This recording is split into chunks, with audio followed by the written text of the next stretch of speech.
وزیر اعظم کیا اس نے حرکت کی ہے، احرام باندھ کے محمد بن سلمان سے ملنے گیا، احرام باندھ کے. اب بظاہر تو لگتا ہے کہ احرام باندھ کے عمرہ کرنا تھا، خوب عمرہ کرتے آپ احرام باندھ کے، آپ وہاں کے طاغوت سے احرام باندھ کے گئے ہیں. یعنی اس کا مطلب ہے یہ احرام اسی لیے باندھا تھا تو نے کہ اس کا طواف کرنا ہے جا کر. اسرائیلی حکومت کے ساتھ آرٹیفیشل انٹیلیجنس معاہدے پر احتجاج کرنے والے گوگل ملازمین گرفتار کر لیا گیا. وفاقی وزارت داخلہ نے social media plate form x کی بندش سے متعلق اپنی رپورٹ اسلام آباد ہائی کورٹ میں جمع کرا دی. صاحب کی جو آپ کو بتا رہے ہیں کہ اگر بکری کے ساتھ عشق ہو جائے تو کیا کیا جائے. حضرت سیدنا معروف کھرکی نے کہا ہے، یہ مشورہ دیا ہے. اب سنی اسکالر ہیں جنہوں نے بتایا کہ اگر ایک بڑی سیریس بیماری ہے کہ نمسکار دوستو پاکستان کے مولویوں کو شہباز شریف کا سعودی عرب سے بھیک مانگنے کا طریقہ بالکل بھی پسند نہیں آیا. پاکستان کے مولویوں کا کہنا ہے کہ جس بحث میں شہباز شریف محمد بن سلمان کے آگے بھیک مانگ رہا تھا اس بحث میں اس کو نہیں جانا چاہیے تھا، کیونکہ جس طرح سے سعودی عرب کے پرنس کے آگے شہباز شریف گڑ گڑا رہا تھا اس سے ان کا کہنا ہے کہ اسلام کی توہین ہوئی ہے. یہی کارن ہے کہ وہ نہیں چاہتے کہ شہباز شریف آگے بھی ایسا کرے. تو اللہ کو سجدہ کرنے نہیں گیا، تو اس ظالم کے حامی کو سجدہ کرنے گیا. احرام باندھ کر پیغام دیا، ثابت کیا کہ ہم آپ کے طواف کرنے والے عاکفین ہیں، طائفین ہیں، رکع السجود. جس طرح حضرت ابراہیم نے کہا تھا، اللہ نے فرمایا تھا حضرت ابراہیم کو کہ میرے گھر کو پاک کرو للطائفین والعاکفین والرکع السجود. رکوع کرنے والے، سجدے کرنے والے، ان کے لیے جو بیت کو سجدہ کریں. یہ احرام باندھ کے محمد بن سلمان کو سجدہ کر کے آگئے. یہ ایک علامت ہے نا، اس لباس میں جا کے ملنا، اس لباس میں، یہ طواف کی علامت ہے. یعنی یہ بتانا کہ ہم آپ کے لیے جو باقی ساری اسلامی دنیا اللہ کے لیے کرتی ہے، میں یہ آپ کے لیے کر رہا ہوں، آپ کا بندہ ہوں، آپ کو لبیک کہنے آیا ہوں، آپ کے حضور حاضر ہوا ہوں. یہ احرام آپ کے لیے باندھا تھا. کیا بن سلمان قابل نفرت نہیں ہے؟ کیا یہ عرب امارات قابل نفرت نہیں ہے؟ کیا یہ ساری عرب دنیا قابل نفرت نہیں ہے؟ کیا یہ ساری انسانیت کے قابل نفرت نہیں ہے جو خاموش ہے؟ کتنی نفرت ہمارے اندر پیدا ہوئی، اس نفرت کا اظہار کرو. طواف یا حج، اگر آپ حج کا احرام باندھتے ہیں تو آپ کو حج کے ارکان پورے کرنے، عبادت کرنی اور کچھ نہیں کرنا. اسی طرح اگر آپ عمرے کا احرام کرتے ہیں تو عمرہ مور اور لیس 2 گھنٹے کا ہوتا ہے. آپ نے احرام باندھا، 2 رکعت نماز پڑھی، آپ گئے، آپ نے طواف کیا یعنی 7 چکر لگائے خانہ کعبہ کے، بمشکل آدھا گھنٹہ لے لیں آپ. اس کے بعد آپ نے 2 رکعت نماز پڑھی مقام ابراہیم پہ، پھر آپ آئے، سعی کیا یعنی صفا مروہ کے پہاڑیوں کے درمیان 7 چکر لگائے، اس میں آپ لگا لیں بہت ہوا تو 1 گھنٹہ، یعنی 1.5 گھنٹے میں آرام سے آپ عمرہ کر لیتے ہیں. لیکن ہمارے پرائم منسٹر شہباز شریف احرام باندھنے کے بعد مکہ میں پرنس محمد بن سلمان کے محل میں گئے اور دنیا جہاں کی پنچایتیں کی. یہ احرام، عبادت، عمرے، حج، یہ سب دکھاوے ہوتے ہیں، چاہے وہ رولرز ہوں، چاہے وہ فوجی ہوں، چاہے وہ بیوروکریٹس ہوں، امیر لوگ ہوں. یہ لوگ سارا سال سارے غلط کام کرتے ہیں جس کی اسلام میں بھی منع ہے کہ کم تولنا، بے ایمانی کرنا، رشوت دینا، یہ سب. لیکن پھر جاتے ہیں عمرہ کرنے، حج کرنے، یہ سوچ کے کہ بھائی ہم نے سارے گناہ معاف کروا لیے. تو عزیز دوستوں، بہرحال یہ بھیک کا ٹوکرا لے کے گئے تھے سعودی عرب، عمرے میں بھیک مانگنے گئے، ہاتھ پاؤں جوڑے تو محمد بن سلمان نے رحم کھا کے ان کے اوپر کچھ چیزیں کی. لیکن جب یہ پاکستان سعودیوں کا ڈیلیگیشن آیا ہے تو آپ یہ تو دیکھیں کہ یہ کس شان سے، کتنا شاہانہ ماحول میں بھیک مانگ رہے ہیں. یہ ہے آج کے زمانے کا پاکستان، یہ ہے آج کے زمانے کا بھیک مانگنے کا لیٹسٹ ماڈرن طریقہ. آپ اس میں یہ دیکھیں کہ جب ایک سپوز مکیش امبانی جی ہیں، وہ جب ان کی بیٹے کی شادی تھی تو سب کو کھانا پروس رہے تھے، ساتھ میں ان کی پوری ٹیم تھی. وہ تو چلو مہمان کو کھانا پروس رہے تھے، لیکن جب وہ کسی مندر میں کوئی جاتا ہے، کوئی اسٹار جاتا ہے، کوئی کچھ جاتا ہے، تو باہر جو لوگ ہوتے ہیں ان کو دان دینے کے لیے تو وہ اسٹار یا مکیش امبانی جی یا کوئی بھی، وہ ان کی پوری ٹیم ہوتی ہے اور وہ سب کو دانا دے رہے ہوتے ہیں. یہ لوگ جو ہے نا جنسی طور پہ بکریوں کی طرف اٹریکٹ ہو جاتے ہیں. تو سنی اسکالر اور دائی ہیں علامہ محمد امین القادری جو بتا رہے ہیں کہ बकरी के जो अडर्स होते हैं थन जिसे कहते हैं, जहाँ से दूध निकलता है, या उसके जो निजी मसाइल वाले जो अज़ा हैं, उनकी तरफ 20 सेकंड से ज़्यादा नहीं देखना।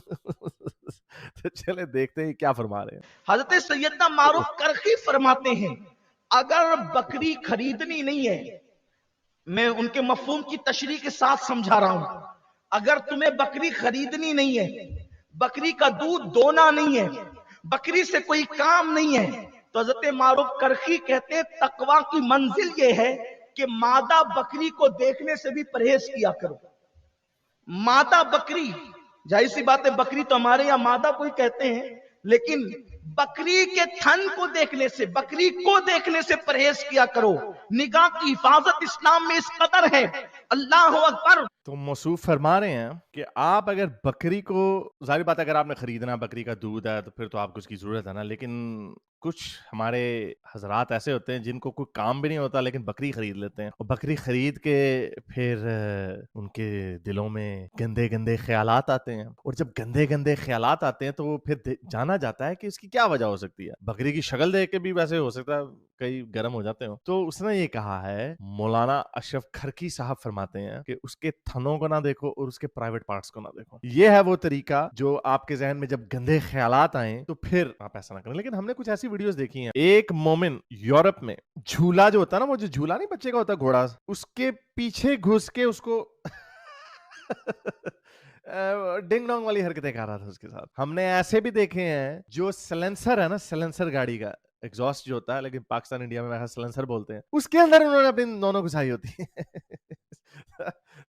और जो मदरसों में होता है वो तो ऑब्वियसली उसमें तो इंसान होते हैं जिनका बच्चों की जिंदगियां ये बर्बाद कर देते हैं। तो ये इतना ठरक क्यों है? जब हम उलमाए कराम से इसके बारे में पूछते हैं तो वो कहते हैं कि यार इस्लाम एक ना टोटल ज़ाब्ता हयात है, वे ऑफ लाइफ है। तो जाहिर बात है वे ऑफ लाइफ में आपको इस तरह की चीज़ें भी दरपेश आ सकती हैं, तो उसके ऊपर भी हमने सोल्यूशन दिया हुआ। ये है इनका जवाब। जैसे फॉर एग्जाम्पल एक वो बहिश्ती ज़ेवर के अंदर लिखे हुए रोजे टूटने के तरीके, वो ये है कि अगर आप लकड़ी अपने अंदर डालें पीछे से उसे नहीं दूसरी जगह से, वो जब तक पता नहीं कितनी अंदर ना चली जाए तब तक रोजा नहीं टूटता, और जब वो एक थ्रेशोल्ड को क्रॉस कर जाती है तो फिर आपका रोजा टूट जाता। और उसके अंदर भी गुंजाइश है कि अगर थोड़ी अंदर जाती है तो फिर आपको कुफारा अदा नहीं करना पड़ता, यानी यतीमों को खाना खुना नहीं खिलाना पड़ता। लेकिन अगर ज्यादा अंदर चली जाए तो फिर आपका रोजा टूट जाता। अब मैं ये नहीं कह रहा कि इसमें ये इस्लाम का इसमें कसूर है, इसमें जो मजे की बात ये है कि इन्होंने बाल की इतनी खाल उखाड़ी कि हर चीज के अंदर घुस गए, हर चीज का सोल्यूशन इन्होंने ढूंढने की कोशिश की। मुझे याद आ रहा है हमने दिखाया था, स्टोइक ने दिखाया था एक किताब के अंदर इनके लिखा हुआ था कि इमामों की लड़ाई हो जाए, अगर इमाम के कौन इमामत कराएगा आज, तो देखा जाएगा कि सबसे परहेजगार कौन है, सबसे नेक कौन है। जब उसके अंदर भी टाई हो जाए कि सारे ही परहेजगार हैं कि तीन, फिर एंड में देखा ये जाएगा कि बीवी किसकी खूबसूरत है।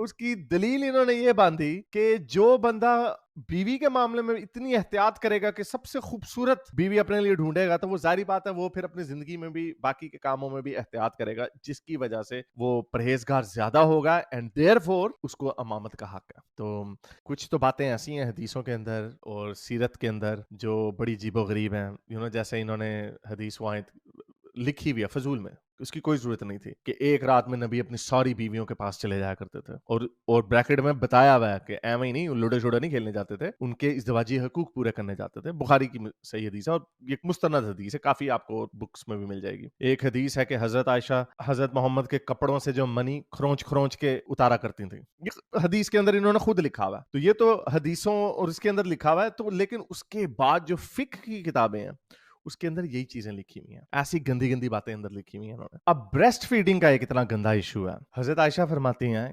कि बंदे को 5 दफा अपनी छाती का दूध पिलाने से वो आपका महरम बन जाता। अल्बानी इसके ऊपर कहते हैं कि डायरेक्ट दूध पिलाना या कप से पिलाना, अल्बानी साहब कहते हैं डायरेक्ट पिलाना। अब इसके तो दोस्तों शहबाज शरीफ जिस तरह से मोहम्मद बिन सलमान से मिला था, उससे पाकिस्तान के मौलवी काफ़ी ज़्यादा नाराज हैं और वो शहबाज शरीफ पर लगातार कंज तस रहे हैं, शहबाज शरीफ को ताना दे रहे हैं कि शहबाज शरीफ को इस बेस में नहीं जाना चाहिए था, शहबाज शरीफ गलत बेस में मोहम्मद बिन सलमान से मुलाकात करने के लिए गया था, क्योंकि वैसे भी शहबाज शरीफ एक पाकिस्तान का कार्टून फकीर आजम है, जो जहाँ भी जाता है वहाँ पर पाकिस्तान की बेइज्जती करा कर ही आता है। शहबाज शरीफ ने हमेशा से जहाँ भी गया है वहाँ पर पाकिस्तान की बेइज्जती करा के आया है। पाकिस्तानी खुद शहबाज शरीफ को पसंद नहीं करते, लेकिन शहबाज शरीफ का भीख मांगने का तरीका भी अलग है। शहबाज शरीफ सबसे यही बात बोलता है कि वो मांगने नहीं आया है, लेकिन उसकी मजबूरी है। यही कारण कि वो मजबूरी के कारण ही इस वेश में मोहम्मद बिन सलमान के आगे भीख मांगने चला गया, जिस पर पाकिस्तान के मौलवी पूरी तरीक़ा से गुस्सा हो चुके और शहबाज शरीफ को फतवे जारी कर रहे हैं, क्योंकि पाकिस्तान के मौलवियों का बस यही काम होता है कि छोटी छोटी कमियों को देखने के बाद उस पर फतवे जारी करना। जिस तरह से शहबाज शरीफ को इस वक्त मौलवी भड़क रहा है, उस पर पाकिस्तानी भी काफ़ी ज़्यादा नाराज़ है। आपकी क्या राय कमेंट में ज़रूर शेयर करें। यदि आप चैनल पर नए, चैनल को सब्सक्राइब करें। वीडियो पसंद आए तो लाइक करें, कमेंट करें और शेयर करें। जय हिंद, वंदे मातरम।